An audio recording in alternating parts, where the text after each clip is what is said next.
Today we're going to talk about something huge. How India, a country that once couldn't even make its own medicine, became the pharmacy for the entire planet.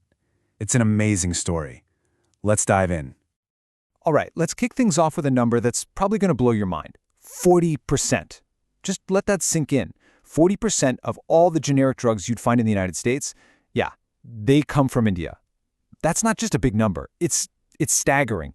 It shows just how massive their influence is on global health.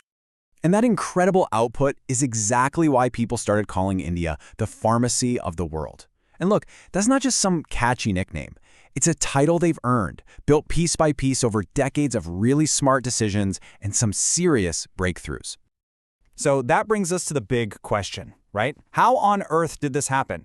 How did a country that was totally dependent on imports become the world's go-to supplier? Well, that's the story we're going to unpack. And it's a fascinating journey that started way back, more than 100 years ago. Okay, so our story really kicks off back when the British introduced modern, what we call allopathic medicine to India. At first, it was pretty much just for the ruling elite, but it didn't take long for it to catch on with everybody. And here's the thing you've got to understand. Back then, India had basically zero ability to make its own modern medicines. None. If you needed something, it had to be put on a ship from Europe. The country was 100% dependent on the outside world. But, that kind of dependency doesn't sit well with everyone. And a few really forward-thinking entrepreneurs started to challenge it. They looked around and said, hey, we need to be able to do this ourselves. And they started building the very first homegrown drug companies. You can pretty much pinpoint the birth of the entire industry to just a handful of moments. You had Acharya P.C. Ray in 1901 kicking things off in Calcutta. Then a couple of years later, Professor T.K. Gujar opened up shop in Bombay and then Baroda. And these weren't just, regular businesses. They were a declaration, a statement that India could stand on its own 2 feet. So things are just getting started, right? This brand new industry is just finding its footing. And then, boom, a huge crisis hits. A crisis that was about to shine a massive spotlight on all the cracks in the system. But also, and this is key, it would force a change that was desperately needed. So here's what went down. During World War I, those drug imports from Europe, they basically stopped. But when the war ended and trade started up again, it was a total free-for-all. There were no quality checks, no regulations, nothing. The market just got flooded with all this cheap, shoddy, and sometimes flat-out dangerous medicine. It was a massive public health disaster.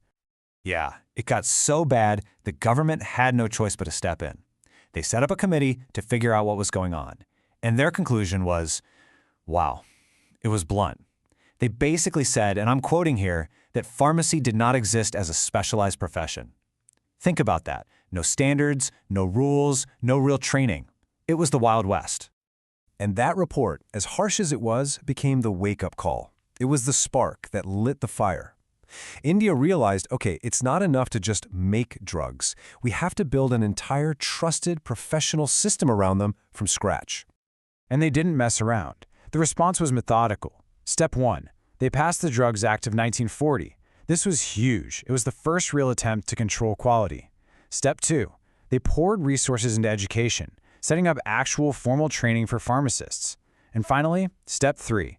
They created professional groups to guide the whole thing and make sure everyone was playing by the same ethical rules. And speaking of education, there's one name you absolutely have to know. Professor Mahadeva Lal Shroff. People call him the father of pharmacy education in India, and for good reason. He's the guy who started the first real university-level pharmacy programs. He basically built the pipeline of skilled professionals that this new industry was crying out for. Okay, so now the pieces are in place, right? They've got quality control, they've got education, but now we get to the real game changer. The one single move that would unleash India's potential and turn it into a generics superpower. This was the masterstroke. And this is it. This is the key to the whole story. See, before 1970, India had what's called a product patent. That means if a company invented a drug, they owned the drug itself. Nobody else could make it, period. But then, the 1970 Patent Act completely flipped the script. It introduced process patents. This meant you couldn't patent the drug anymore, only the specific recipe you used to make it.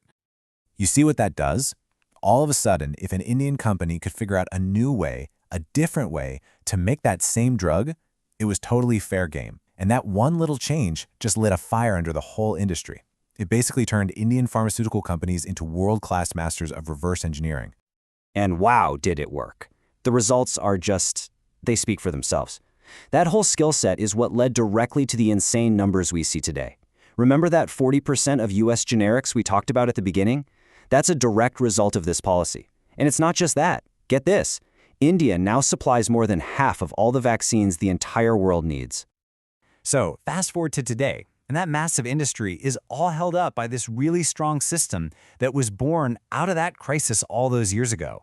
You've got the Pharmacy Council of India handling all the education and training, and you've got the Central Drug Standard Control Organization, which is basically the top dog for quality control, making sure that disaster from after World War I never, ever happens again. So, when you look at the whole picture, from being completely dependent on others to becoming a global leader, it's just been an unbelievable journey. Which leaves us with a really interesting question to think about, doesn't it? Now that India has totally mastered the world of generics, what's next? What's the next chapter for the pharmacy of the world?